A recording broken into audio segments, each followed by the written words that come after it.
I needed it. Oh, got it. Everybody got it? Here we go. So good morning, everybody. It is Good morning. 2/2/2022. Nice alliteration of numbers. Brian Purcell, would you do the Yes, honors? everyone face the flag.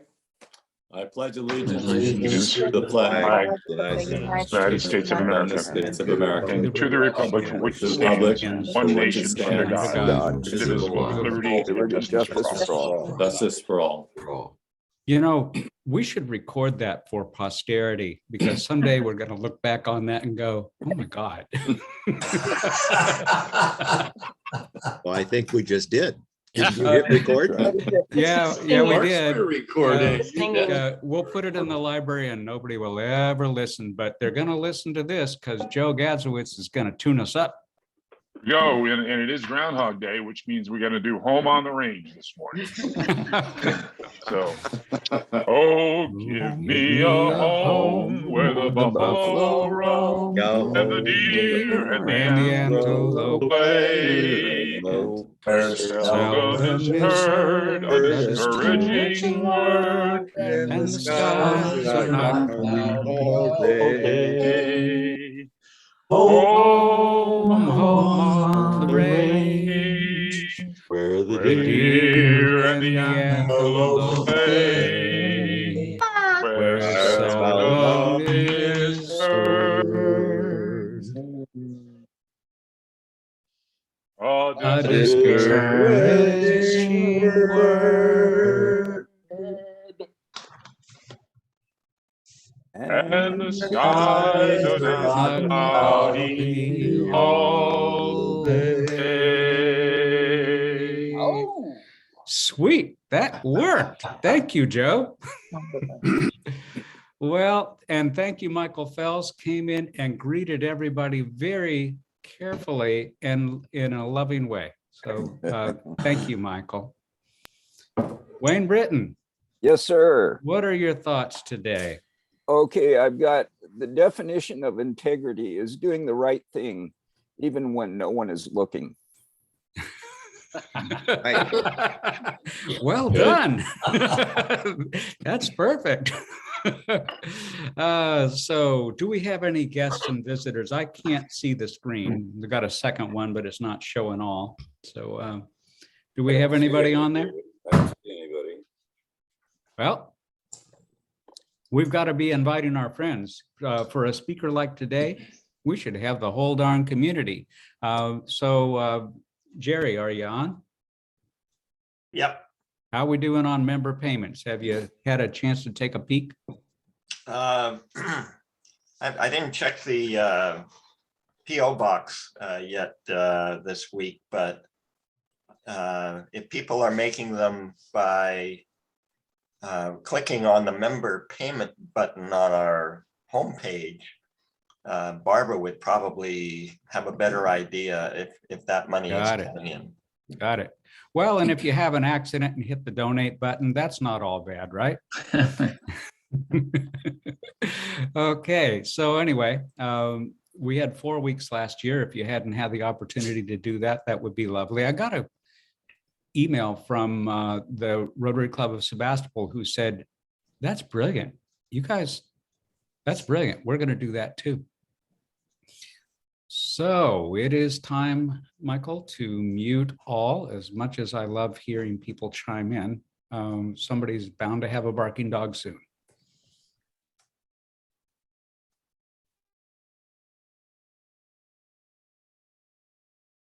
Unmute David. There we go. Darlene Brazil, are you out there? Well, you know what? This is a good time to reach out to Darlene. Ah, I'm here. happy birthday. Oh, that's right. What? You don't know? You know the date when taxes are due. You know all these dates, and this is the one you miss. Why would that be? Because it's tax season. I usually don't celebrate my birthday until after April 15th. Oh, so are Yeah. all people in your career able to move their birthdays to a different date? Pretty much. We just sort of ignore it, you know. Got it. Yeah, you're It's not, just gonna be dinner, probably. Quiet Saturday. got it. Well, and Yeah. Eric's down here working still, right? Just a few days a week. I'll be home tomorrow night. Oh, I saw Yeah. the lights on in your place this morning. Yeah. He's there Oh, okay. Monday through Thursday, and then comes home Thursday through Monday morning. Just checking. I wanted to make sure Yeah. in case I need to call you. Yeah. So he's- anyway, happy around and- birthday. Many happy you. returns of the day. I know we're all missing seeing you, but excited with the idea. You were walking around in sunshine, weren't you? It has been beautiful here. The weather is amazing, but you know, it's like there. It's, you know, mid 30s, 40s to mid 60s in the afternoon, but it's just been gorgeous. All sounds good. Yeah. Dan Needham, I'm here, there you but I was are. there. Yeah. I think we all love these photos. Look at you. You're cross-country skiing, right? Yep, we went cross-country skiing up at Donner Lake. Mhm. And And- we also, That lower left photo, yeah, actually the edge of the lake had this fairly good layer of clear ice that we had to step through and break before we were able to jump in the water. Very briefly, I will add. 'Cause, I've been in some cold water, but I think that set a new low with the layer of ice on top. And it was gorgeous. How can you resist jumping into a lake like that with a reflection of the mountains there? no trouble for me. So yeah, it was absolutely amazing, and hadn't been on skis in over 2 decades. And the equipment is a lot better than it used to be. Had a lot of fun, got some good exercise, and I'll donate $100 to the Rotary Foundation for being able to go on a nice vacation. Hooray. Thank Weekend you, vacation. Dan. Thank you.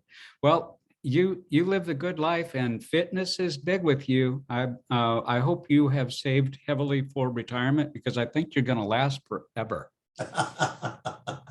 Well, we'll see. It's a balance between the training and trying to be healthy and the genetics, because we don't have a lot of longevity in my clan. So, who wants to tell what's going on in here? I see Linda Taylor in there. You know, Linda, you have jumped right in.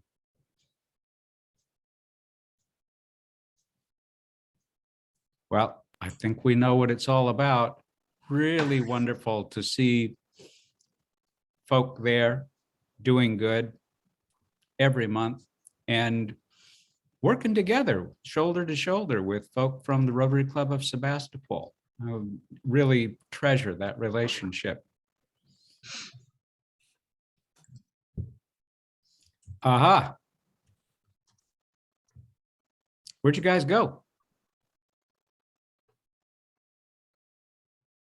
They're all We muted. were local. We were over out there in the Laguna behind the Boleto estate. Still a little soggy out there in places, believe it or not. But it wasn't cold enough for Sauber to have to wear long pants, so it wasn't bad. Is it ever that cold? Probably not. No brain, no pain. Yeah, maybe his, nervous system isn't connected that way.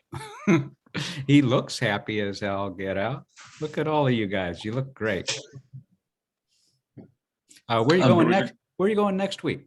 Well, we thought we'd go out to the coast again to the Cordham Trail and do that. Wow. So 7:30 at Hot Monk on Monday, if you're inclined.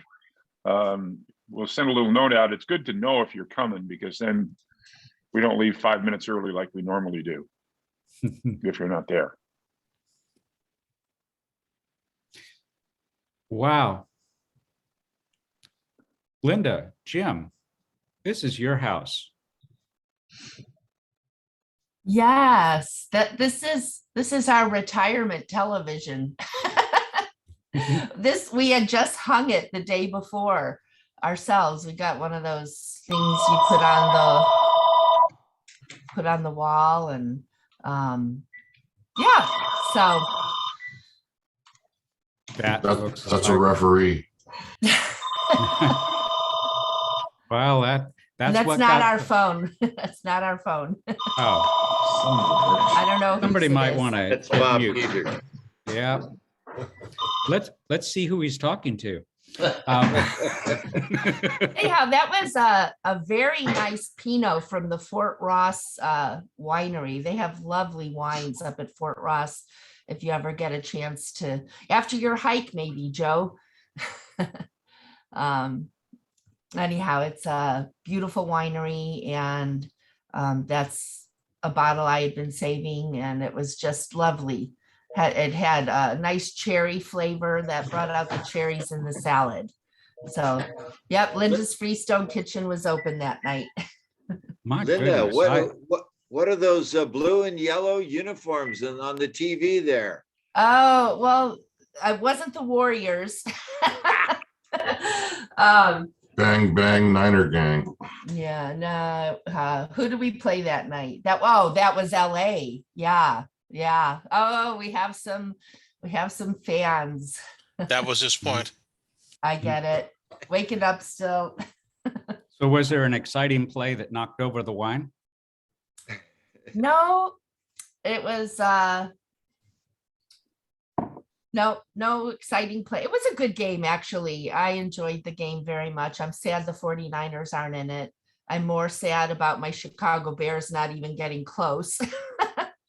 But hope we have a good game in a couple weeks, and go Warriors. I mean, we are just so into the Warriors. That's the hottest ticket in town. So I'm going with that.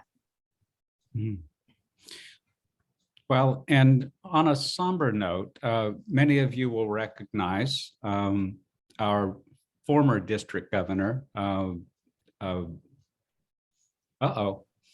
Ken Moulton, who passed away this last week. There was a lovely video of him he had ALS, so his coordination was not good. And this is a man who did so much in the district toward supporting leadership and actual activities, an educator who has set up an endowment through the Rotary Foundation to support schools up in Windsor, working with alternative students. Just, a mountain of a man, a lovely person, and we're diminished by his passing, but I remain inspired by the life he lived. What a guy.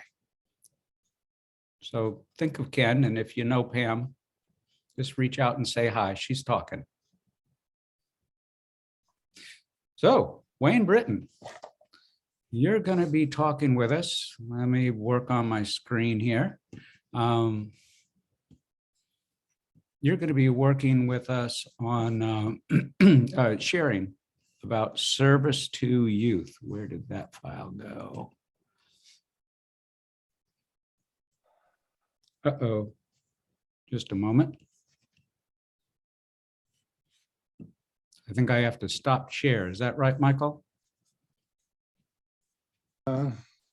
Yeah, if he's going to share from his computer, then yes, you have to He's stop. not. I'm sharing from mine. Well, then you just need yeah. to switch slideshows and keep sharing your screen. Yeah, sorry, I'm a little bit slow.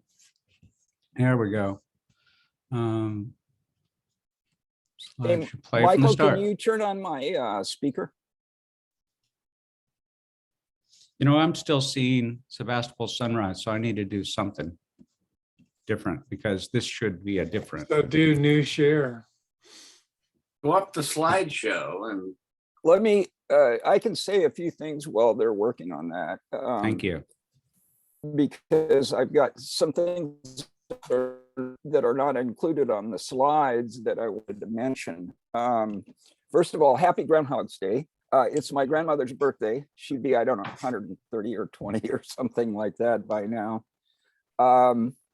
And it's 2222, which is kind of an interesting date. So the first thing I wanted to say before we get into the slideshow is among the things that I'm going to mention in the slideshow, there's a few things that weren't brought up, and that is one of the programs that we do for service to youth is called RYLA. So that stands for Rotary Youth Leadership Exchange or Leadership Award, I think is what it is. I'm not sure. And we participated in that a number of years. I know that Michael has gone out and cooked for those guys. It's a 1-week camp for selected students, and they get to go and interact with other students. And this is a program that's usually held during the summers, and that's something that we have supported. Another thing that's been going on, of course, COVID has really turned the tables on us. We haven't been able to do a lot of the things that we normally do because, for one thing, students weren't even in class. But in spite of that, we've still been doing things like the Student of the Month, which I'll mention a little bit in a second.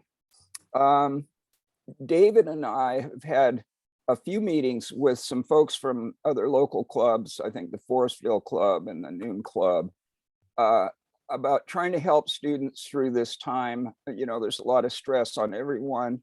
And so we've been trying to figure out what we can do to, you know, to make the kids feel a little more comfortable in this sort of strange situation. And so we've done that a few times. Let's see. We have had a few Student of the Month meetings. I've got a couple more that will be coming up.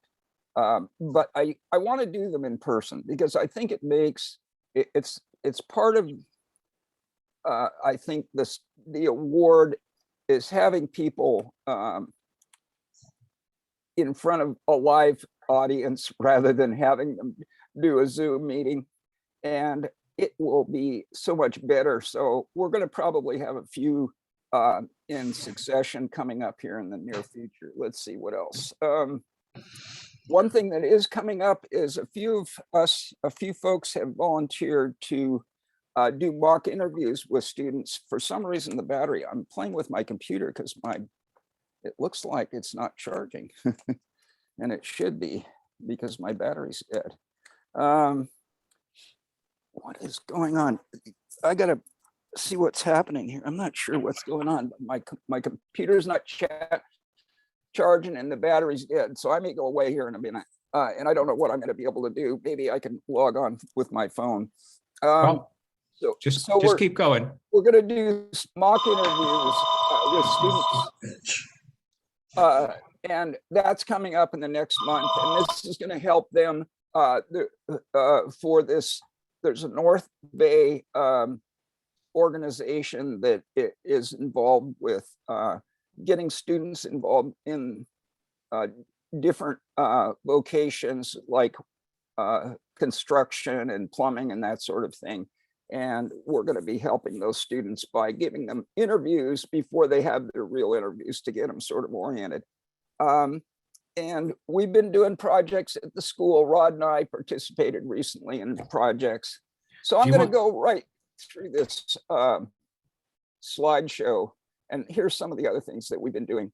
So as you know, we donate books to the libraries, and we also do a dictionary program, although we haven't done it for the last couple of years because of some of the issues. Another wonderful program is Youth Exchange. I think we've all experienced that with some of the students that we've had that have come in. We also send students out, of course.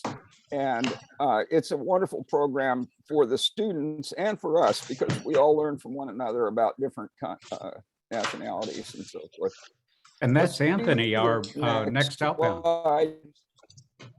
And I'd like to thank David and Michael and who else is working on that. I haven't been working on that part, but other folks, as I said, David, I know Michael's working on it. So thanks for doing that, guys. Can we do the next slide here to get going?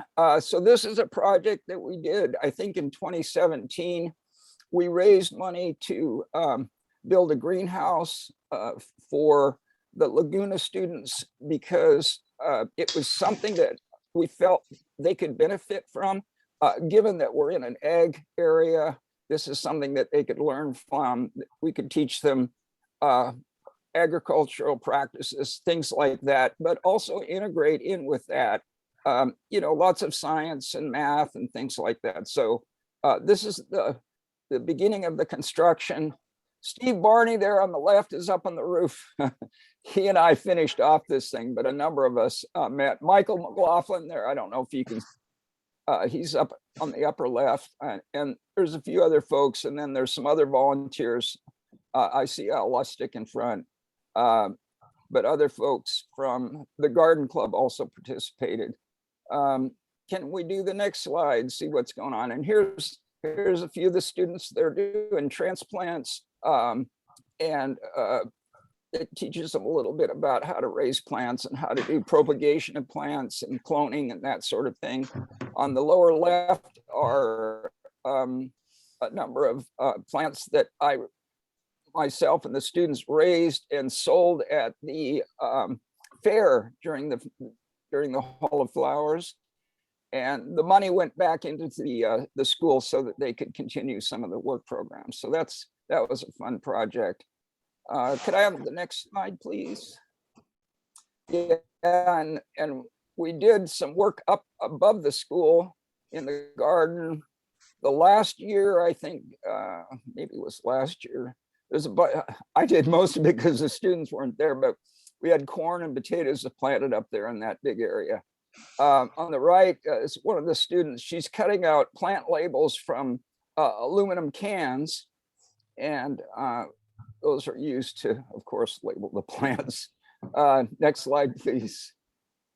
On the left, we have one of our student of the month, which we, as you know, we do every month. We give them a breakfast and a $50 award. And I think the most important thing that we do for them is to recognize them for what they've accomplished. And that, I think, is powerful. And I think it's something that can last their whole life. They're not going to ever forget that. And that's one of the reasons why I really want to do it in person, because it makes, I think, as I said, I think that's the most important thing of the whole Student of the Month award. We do a Student of the Year. If you could go back one slide. This student in the middle, I also worked with him. We did a project for one of the apple blossom parades. We made a great big apple, and associated with that was we welded up this large structure and covered it with foam. This kid did some of the welding on it, and I later met him, I think it was a year later, for a student of the month, and then subsequently Student of the Year. And I asked him what he wanted to do, and he said he wanted to go into welding. And I said, well, how is that? Because I didn't remember him. And he said, well, he did this big apple for the parade, and he was fascinated. So that's, you never can tell what's going to happen, but I think it was a fun experience for me and for him too. Next slide, please. So another program that I did a couple of years ago was invited some of our members to give talks to students about their particular vocation. So it was kind of a vocation, but it's also a student thing. So on the right, we have Matt, and he was, we had invited Carmelina Grant, who was the, at Annalee, put out the word that anyone interested in law could come and attend this talk. And so it's sort of an informal session where the kids could ask questions of a lawyer and find out what they thought about it and so forth. And then on the left is Brian, and Brian talked about engineering and different aspects of engineering that folks could go into. He pointed out that, he's more on the administrative side of things, and pointed out that, you can have all kinds of careers in engineering. It allows you to do many different things. So that was a good program. Let's see what we got next here. Another Steve Barney and I project. So Steve Barney and I built 8 of these tables and about 30 stools for Brookhaven School. They wanted to do a maker's class and they didn't have stools and they didn't have tables. And so we went ahead and built all these for the students.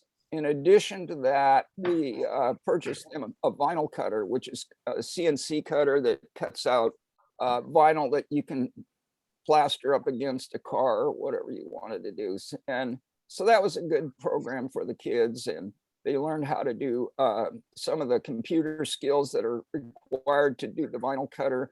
They used these stools and the benches, of course, to do other projects in the class. The Noon Club, I think, bought them a 3D printer, and subsequently, I know they got a laser cutter. So that was another project, I think, that was a fun project for the kids and the school.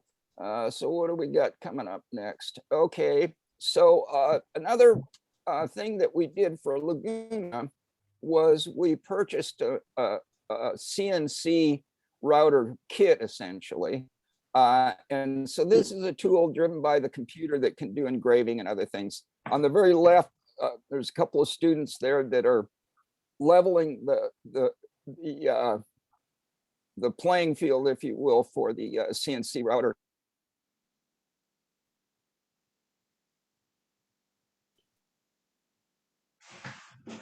He said his battery would give out.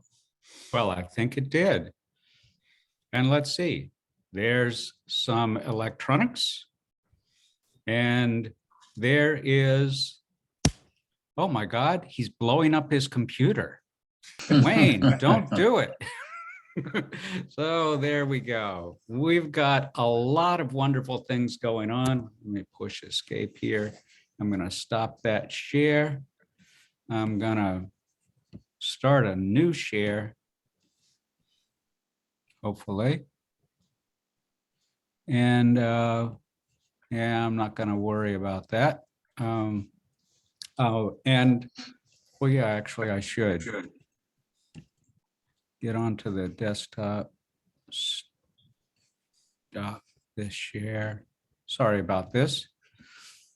David, Brian, I was just going to say, I'm just guessing maybe Wayne and I are talking about a lot of future things, and I don't know if he would have ended with some of those, but he can talk about it next time. We're talking about the arts, working with the art space and with the El Molino infrastructure and doing something with that. You saw pictures a week or two ago on fixing the cutters there and so forth. But he's got a lot of stuff going for the future, and I'll be working with him.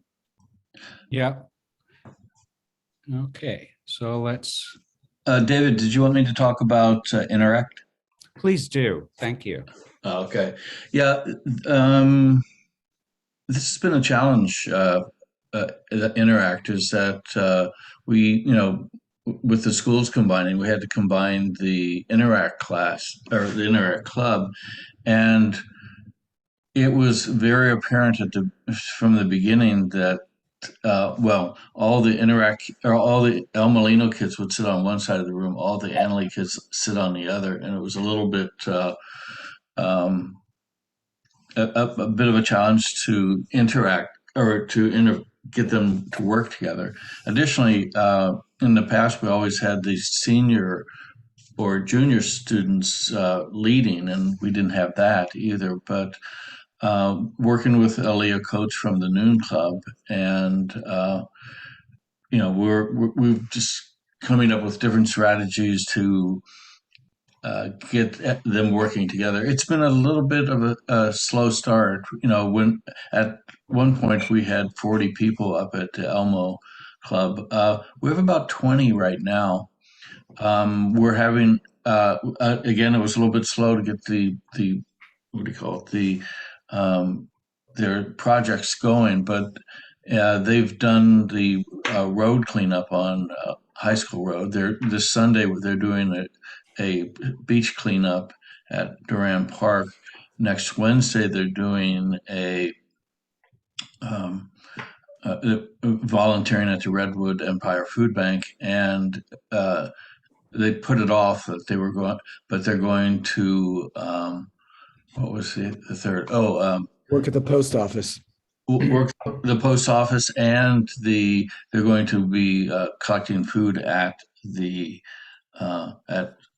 Safeway. So it's been a little bit of a slow start, but we're gaining speed. So I am, and John Greck, our new member, has been instrumental in making all that stuff happen. So I think our co-presidents are showing a little more initiative, and they're organizing it through Google Classroom so that they can get students to weigh in during the week on when they would be available to participate in a project. I think they're getting slightly more people to show up to meetings. That's, I think, been a focus. They also did a school cleanup where they were just trying to do like a high profile during lunch, during brunch, to pick up litter around. And when people say, hey, why are you doing that? Just to kind of put out a good word for what Interact does and why we're just trying to do good work in community service. So I think it's moving in the right direction. It has been slow. It has been a challenge, but it's I felt pretty good about the last meeting because 3 or 4 different projects were definitely organized and got signups for. and we meet every week now. Hey, Yeah. John, this is Bill. If you need trash pickers and those great big orange heavy duty bags that the county will issue, I've got plenty of those. So that really helps increase the visibility when they're doing a cleanup. So if you could give me just 1 day in advance, I'll get the pickers and the trash bags for you and get them to your students. Thanks, Bill. That's very helpful. That's a great idea. So thank you all for your continued work and for sharing this. Now we've heard over the last 3 weeks, we've heard about international, we've heard about community service, now service to youth, and there is a lot more. When you look at all that gets accomplished by this club, pretty darned amazing and impressive, wouldn't you think? So let's move forward. I know we've all got gratitude to the people who are involved in all these things and provide their leadership in all of the different ways that we are networked into our community. Let's skip over the calendar in deference to our good speaker. Are there any critical announcements? Then next week's presenter is going to be awesome. Tune in for Kristen Aquilino, who is with the California Davis Bodega Marine Lab and is specialized and awarded for her wonderful work. And Michael Fells, would you please introduce Charles Prickett? Yes, my pleasure to introduce Charles. Charles O. Prickett is an author, a speaker, an attorney, and a civil rights activist. He participated in the 1963 March on Washington, the 64 Mississippi Freedom Summer, and the 65 Selma to Montgomery March. He often relates his experiences to schools, college classes, civics groups, and other public events. He attended the March on Washington, where Dr. King made his famous "I Have a Dream" speech before hundreds of thousands on the Capitol Mall. He also has met Dr. King personally while working on the Selma to Montgomery March. There's much that we can say about Charles, and I think it would behoove you to look at his website, which is charlesprickett.com, where there's an extensive background on him. He's a local attorney and activist, and I think you're going to be impressed with what he has to say to us today. Charles? Well, I wish you all good morning, and just put up your finger if you can hear me or something. Okay, good. Thank you. Thank you. I was wondering if my microphone was on. Well, thank you for that kind introduction. Yeah, I've been active in civil rights since I was in high school, and I viewed part of your presentation, and one of them was about a middle school. And one of my first presentations here in Sonoma County was to a middle school in Sebastopol. And I told them about being at the March on Washington and hearing Dr. King's speech and other things that I've done. And the teacher asked me to wait a minute. and the entire class stood up and recited the I Have a Dream speech in Sebastopol. I've never had that happen in probably at least three decades of giving talks and relating my experiences in civil rights. But it happened in Sebastopol at a middle school, and I've never forgotten that. And I just wanted to relate that to you. My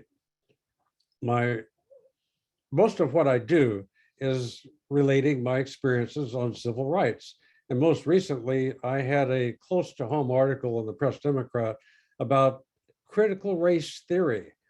And that seems to be a hot topic today. And I'm not sure why it is, because to me, critical race theory is merely telling what happened, telling the truth about what happened and what is happening in our country today regarding race relations. And we have a long way to go, but we've come a long way too. And just briefly, and one of the things that I always want is I want you, the audience, to ask questions. And you can raise your hand, you can just speak out. My goal in being here today is to engage with all of you. So if you have a comment or a question, please, you're part of the program, and ask that question. Interrupt me, please. This is why I'm here.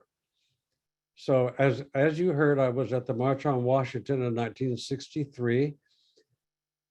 I rode on a bus 24 hours from Carbondale, Illinois, my hometown, to Washington, and was on the Capitol Mall all day.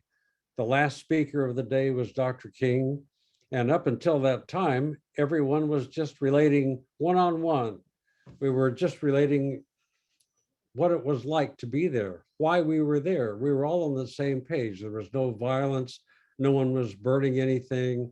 Everyone was congenial. It was just I felt like I was at the largest family reunion in history. That's what it felt like.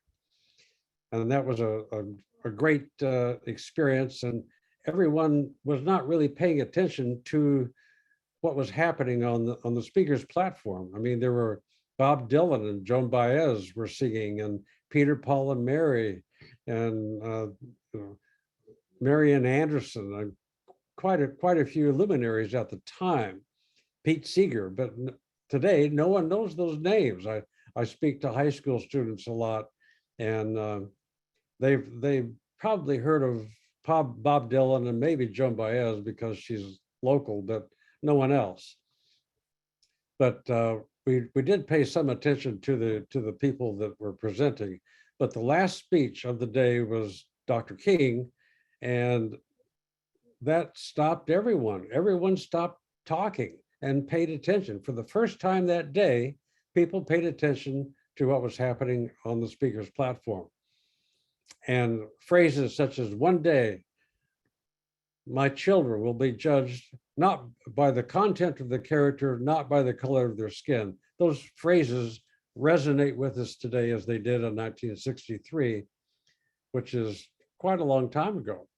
It'll be 60 years next year. That's hard for me to believe that I was an activist over 60 years ago, but I was. The following year, I was involved in the Mississippi Freedom Summer. Now, at the time, we called it the Summer Project because it was SNCC led, yeah. I beg your pardon? So it was SNCC led that? SNCC, yeah, SNCC, the Student Nonviolent Coordinating Committee. And when I was in college in the early 60s, there was a SNCC chapter on every college campus across the nation. And that's something that people find hard to believe today. But today you'll find Black Lives Matter chapters, even here at Santa Rosa Junior College. And so it's just changed the name, and it's also changed its focus. SNCC was focused on racial equality and racial prejudice. Black Lives Matter is focused on prejudice again and discrimination, but across the board. I'm talking about LGBTQ, every aspect of being different from which you can be discriminated against just because of how you think, how you look, how you feel, what you wear, you name it.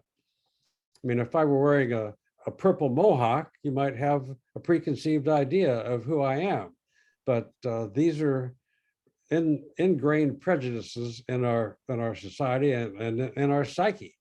And we're trying to combat that, and we do.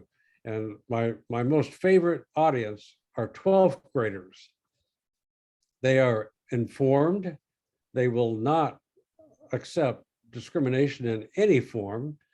They are activists. I think it's it's the push to have gun rights and the push to have gun control was started by 12th graders in Florida. And it's the same in my generation. I was in high school when I started working with SNCC. One reason is my older sister was the secretary of the local SNCC chapter at Southern Illinois University. So you better do what your older sister says, or you'll pay the price. So I always follow my sister. She's a leader in this fight. But the Freedom Summer was particularly exciting because we were actually in the Black community in Mississippi, and we were there for 4 basic reasons. One was freedom schools. Now, why would we need freedom schools?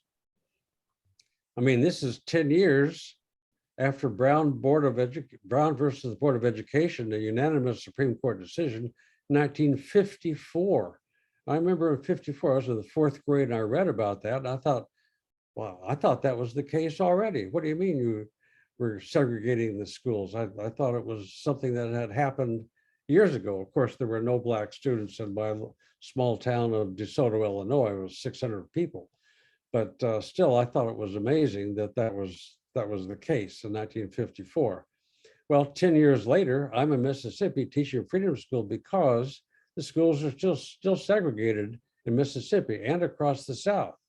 And there was a section of the Mississippi State Constitution that was in force in 1964 that says the state of Mississippi shall maintain separate schools for the white and colored races. That was the law of the land in Mississippi. That was apparently not the law of the land in the United States, but a lot of states decided to ignore it, and they did. They made a joke out of the phrase all deliberate speed. All deliberate speed, that's right. That is a joke because there's Brown 1, Brown 2, Brown 3. They kept having to implement it because no one was following the dictates of the Supreme Court. The states weren't. They said, well, we're not bound by that. We're our own, the states' rights, federal rights discussion is still going on, particularly in the Supreme Court. And I think that the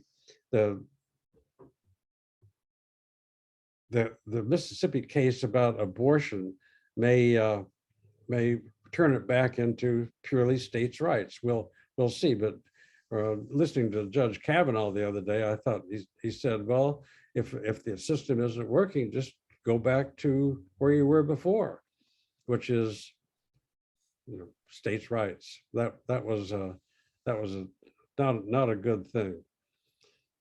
So anyhow, we taught freedom schools because the Black schools were open about 4 months of the year, the white schools 9 months. I visited the Black schools and I didn't see any books, very little furniture, and I didn't see anything that led me to believe that it was a school. There was an outhouse out back, a hand pump out front, and it was a concrete block building. And they didn't have a library, they didn't have any chemistry lab or biology lab or anything like that. So it was definitely not separate but equal, which was the 1896 Plessy versus Ferguson case. And as you may recall, recently the the governor of Louisiana pardoned Mr. Plessy after his conviction in 1895 of boarding a train on and sitting in a car which was designated for white people, not black people. And so if you were black, you had to move to the back of the train, which didn't have padded seats and windows and things like that. Very different. So that separate but equal was overturned by Brown versus Board of Ed, but it took the South many, many years to implement those changes. So freedom schools were something where we tried to present a remedial curriculum to bring people up to speed of reading and writing and so on. We also organized the Mississippi Freedom Democratic Party because at the time, Mississippi was about half black and half white, but there were no black elected officials in Mississippi in 1964. Now that changed in 1965 because the US government passed the legislatures, the House and Senate, signed by Lyndon Johnson, the Voting Rights Act of 1965. But before that, voting registration and voting in the South, including Mississippi, was extremely difficult. And there were two main barriers that were knocked down by the 65 legislation, the Voting Rights Act. The first was poll tax, P-O-L-L tax. You had to pay a tax to vote. And I remember canvassing people to try to get them to go to the courthouse with me and try to register to vote. And I say try, because I never saw one person registered to vote in my almost year in Mississippi in 1964. I went to a farm, and this man was, he had 4 tractors, which was extremely unusual. He farmed 600 acres of cotton, and he was a very prosperous guy. He said, Charles, I want to show you something, because I was trying to get him to go and try to register. He said, I've tried, but they just won't let me register. And he went to the house and came back with a cigar box. I'll never forget, it was a Roy Tan cigar box. And he opens it up, he says, take a slip of paper, all these little slips of paper inside that box. And I looked at it, and it said poll tax with a date. On the other side, it said $2. You had to pay $2 every year to be able to vote in Mississippi. That was poll tax. That was, of course, unconstitutional, but it took the Congress of the United States to change it. And it was a year later when they changed it. After they changed it, some of the people that I worked with there in Mississippi were elected public officials. I remember 2 in particular, Mr. Chin and his wife, Mamie, Robert and Mamie Chin, were both elected as judges in Madison County, Mississippi. The county seat is Canton, Mississippi. And before that, if you went to register to vote, the sheriff might arrest you for trespassing on public property. But after that, when the Chins were on the bench, if a deputy came in with someone charging you with trespassing on public property, they might hold the deputy in contempt rather than charging the alleged violator. But this idea that you needed to pass a literacy test, that's the second thing. Poll tax is the first, literacy test is the second. And their reasoning was, well, if you're going to vote, you've got to be a knowledgeable voter. You got to know who you're voting for and what the issues are. And just let me read you 1 or 2 of the questions on a voting literacy test. The first, tell me what this means. I've not figured this one out. Draw a line around the number or letter of this sentence. Draw a line around it, bar. And that's supposed to tell if you are an eligible voter. Or this one here, in the space below, write the word noise backwards and place a dot over what would be its second letter should it have been written forward. I mean, these are just nonsensical questions, and you had 10 minutes to complete it. And most people who had probably a third or fourth grade education would have difficulty reading it in 10 minutes, much less answering it. So that's just one of the barriers that we faced in 1964 in registering people to vote, and which I said I never saw anyone register. Feel free to ask a question or comment here, but this is our American history. And telling you these things and telling these facts to grade school, middle school, high school, college students, some people will say that I am pushing critical race theory because it's making students feel uncomfortable about who they may be, or are they part of the problem, or are they part of the solution? And that's the theory behind these pushes in some southern states, including Florida, just last week. I remember Governor DeSantis signing this and said, now I will no longer make these students feel guilty that these things happen because they're white. Well, there's a lot of people who are of color in Mississippi and in Alabama and specifically Florida. And it's just trying to whitewash history or not engage it. I'm confused as to why critical race theory is such an issue. It's not being taught in our public schools. I present the facts of my experiences, but am I teaching critical race theory? That I don't know, but what I'm telling you today would probably be viewed as such. Yeah, I was just wondering, like, what ways are effective in getting people to more agree with taking this truth approach? And for example, showing how much progress we've made versus then. And we're not far from perfect now, but for example, my mother left Utah. She was very, very dark skinned, and she went to Beverly Hills High School. She moved real close there and just sort of integrated herself. And I asked her, was there racism there? And she says, no, I had one white friend that I kept for life. So it was like actually a really positive thing that one person was not racist. And so she's looked at the positive of it, and just from going Utah to Southern California. So there's a momentum going forward. There's a positive way to look at it, but is that a way that can engage people better? Well, it is. And I think the way to engage everyone is through our democratic system of government. And that's why I tell about the Chins. They were elected because there was a significant Black population there in Madison County as judges, and their community trusted them and wanted them to be in a position of power. And if we did that nationwide, I think we would have a lot more acceptance. If we saw, soon we'll see a Black woman on the US Supreme Court. And that will certainly change people's perception of what the court represents. And it will start to represent a more diverse slice of the US population.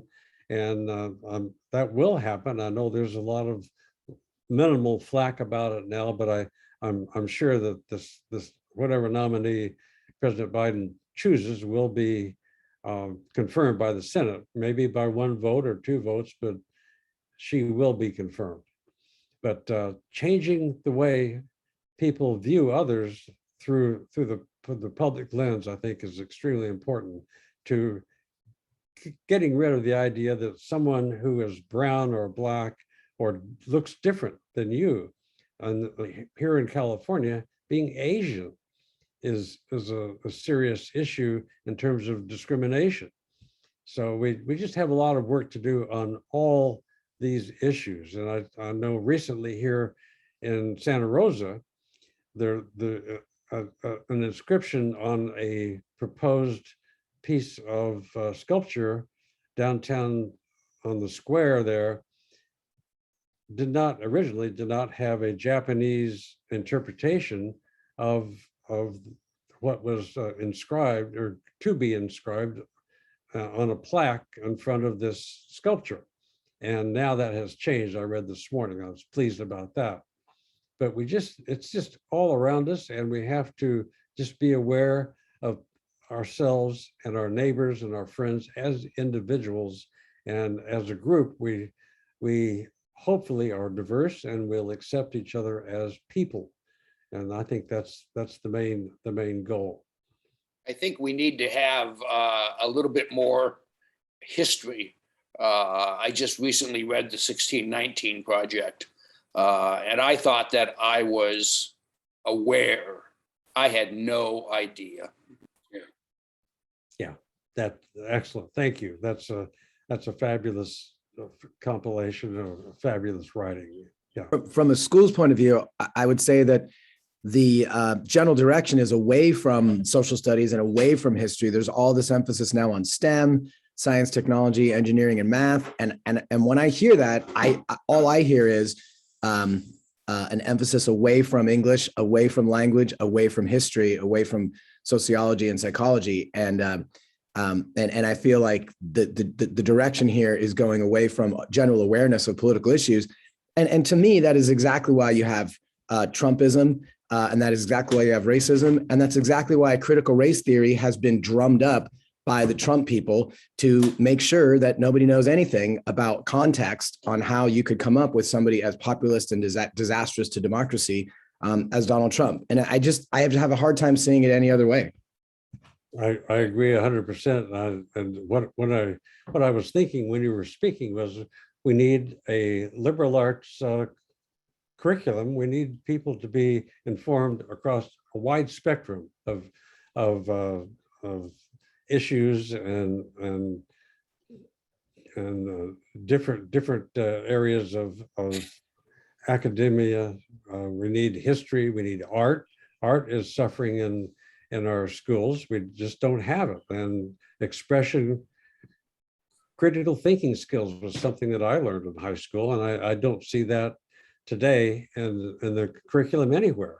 And boy, talking about Trumpism, a critical thinking skill set would serve you well to see through the lies and the untruths spouted by people on, for example, the Joe Rogan show on Spotify and things like that.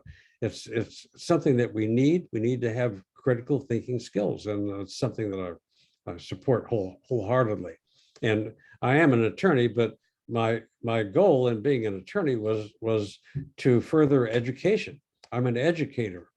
I have a PhD in education from Arizona, and I've worked in education long before I was interested in being an attorney. But having both hopefully will help give me more tools to change minds and to change the focus of things.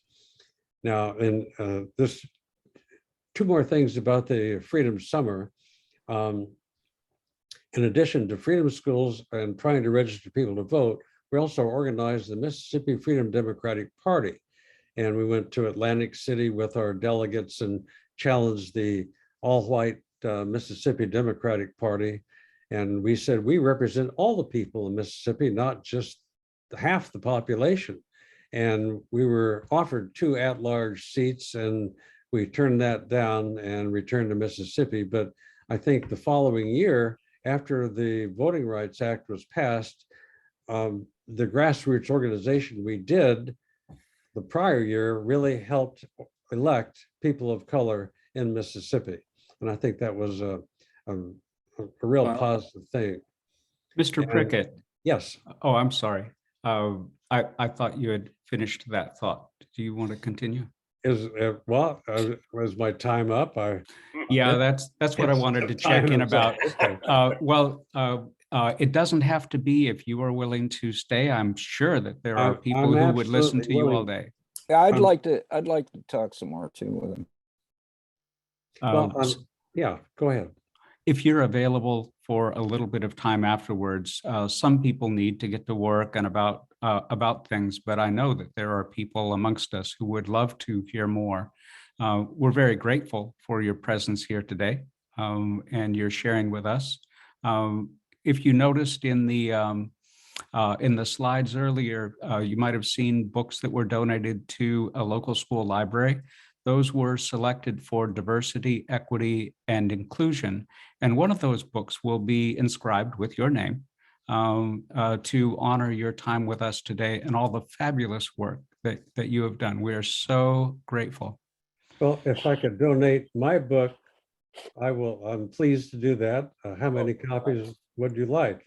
Let me know, and we can remembering Mississippi Freedom Summer, which is mostly about what we were talking about. It has a lot of pictures. I helped make the only movie about the Freedom Summer, along with Richard Beamer, who you may recall he was Tony in West Side Story opposite Natalie Wood in the early 60s. And I talked to Richard yesterday. We're still good friends. We met in 1964 in Mississippi, and we made a fabulous movie. And I can send you a link for that as well. But please, that sounds wonderful. That thank you so much. Just a moment while we do the closeout, but don't anybody go away, because Mr. Prickett, if you are willing to stay, I'm going to keep this meeting open. Let's have a joke from Marty Webb. Thank you, David. Am I on? Yep. Can you hear me? Good. Okay, I have a couple of little short ones here. What do dentists call their x-rays? Toothpicks. Did you hear about the first restaurant to open on the moon? It has great food, but no atmosphere. What did one ocean say to the other ocean? Nothing, it just waved. Way too clean. Marty, next time don't go to Boys Life Issues and do this. Got those from Tree. Do you know, do you want to hear about a construction joke? Sorry, I'm still working on it. Oh, okay. That's enough of that. Joe, sing us out. All right, here we go. Happy trails to you till we meet again. Happy trails to you. Keep smiling on them. Happy trails to you till we meet again. So folks, there's going to be a link up on our website. Share this with your friends so that many people can see how wonderful your meetings are and the wonderful things that we do. And speakers like Mr. Prickett, oh my God.